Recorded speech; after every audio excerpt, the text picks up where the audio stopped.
یہ جو political parties اور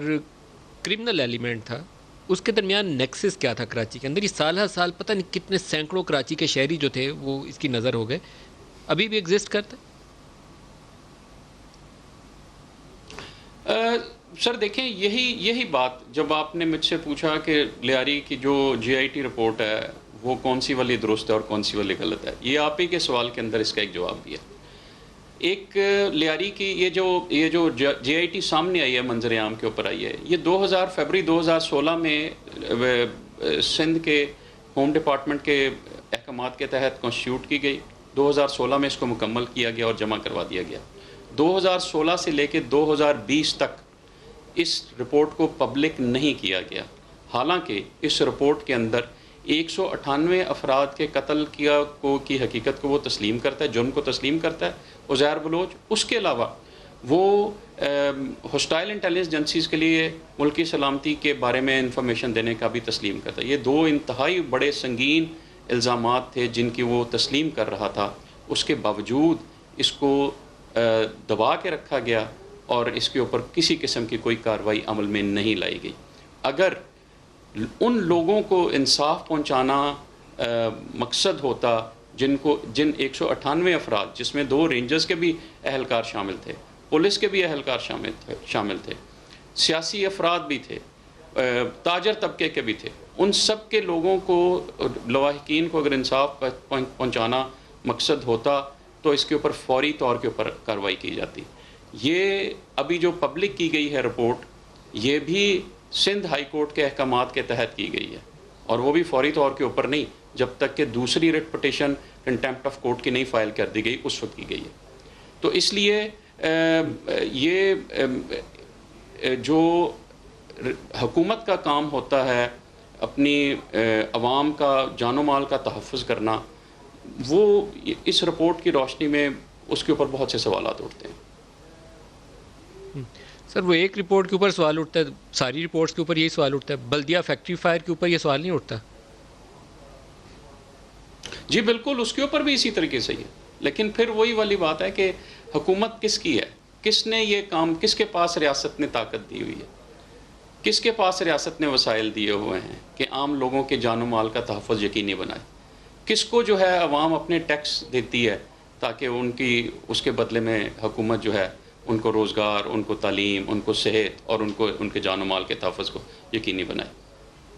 پچھلے 12 سال سے کون جو ہے حکومت کر رہا ہے؟ جو ابھی ریسنٹ اپ سرج ہے سندھ اور کراچی کے اندر، خاص طور پر یہ کرائم میں اور ٹیررسٹ ایکٹیویٹی کے اندر ایک دفعہ تیزی دیکھنے میں نظر آئی ہے، اس کی وجوہات کیا ہیں؟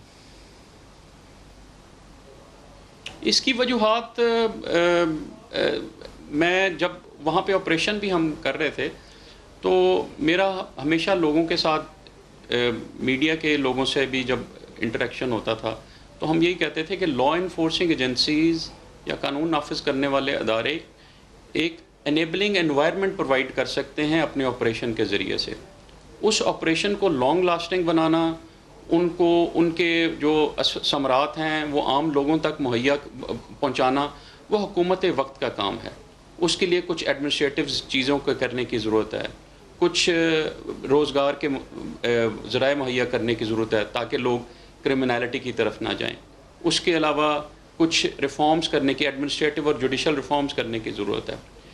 انیبلنگ انوائرمنٹ پرووائڈ کر دینے کے باوجود میرے خیال کے مطابق جو انتظامیہ کا کام تھا، جو سیاسی جماعتوں کا کام تھا، وہ اس طریقے سے جیسے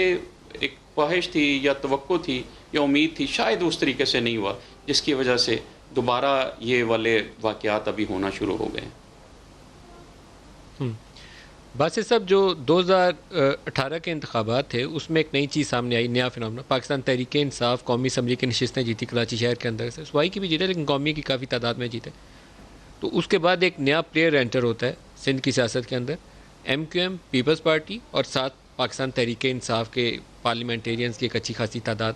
اس کے بعد کیا تبدیلی کچھ نظر آئی آپ کو؟ یہ جو نیکسز آپ نے ابھی اسٹیبلش کیا تھا کرمنل ایلیمنٹ کا اور پولیٹیکل میجر پلیئرز کا، اس میں کوئی تبدیلی آئی؟ میں سر 2014 میں اپنی جو فرائض سر انجام دینے کے بعد میں پوسٹ ہو گیا تھا کراچی سے۔ اس کے بعد کراچی اوکیجنلی آنا جانا تو ہوتا ہے، لیکن وہاں پہ رہنے کا موقع اس طریقے سے نہیں ملا. وہ اس لیے میں اس کے اوپر کوئی زیادہ رائے دے نہیں سکتا کہ ابھی دوبارہ وہ نیکسس بن رہا ہے یا نہیں بن رہا، یا اس جو نئی سیاسی تبدیلی آئی ہے اس میں کہاں کہاں پہ چیزیں لیک کرتی ہیں، یا کیا کیا ہونا چاہیے تھا اور نہیں ہوا. تو 2014 کے بعد میرا اس کے بارے میں مطلب on ground experience I am sorry اتنا زیادہ ہے نہیں. تو باسط صاحب وے فارورڈ کیا سجیسٹ کرتے ہیں آپ؟ سر وے فارورڈ ایک ہی ہے، اور وہ ہے کہ سپریم کورٹ آف پاکستان، جس کے اوپر عوام کو، قوم کو بہت زیادہ توقعات ہیں، امیدیں ہیں اور اعتماد ہے، سپریم کورٹ یا تو اس کے اوپر سو موٹو نوٹس لے، یا حکومت وقت federal government writ petition supreme court کے ذریعے سے داخل کر کے ایک ایسا میکنزم بنوائے، ایک ایسی جی آئی ٹی بنوائے یا ایسی تفتیش کروائے جس سے یہ والا جو کیس جو ابھی منظر عام پہ جو انکشافات منظر عام کے اوپر آئے ہیں ان کو منطقی انجام کے اوپر پہنچایا جائے، اور وہ رول آف لاء کورٹ کے ذریعے سے ہی ممکن ہے، اس کے علاوہ نہیں.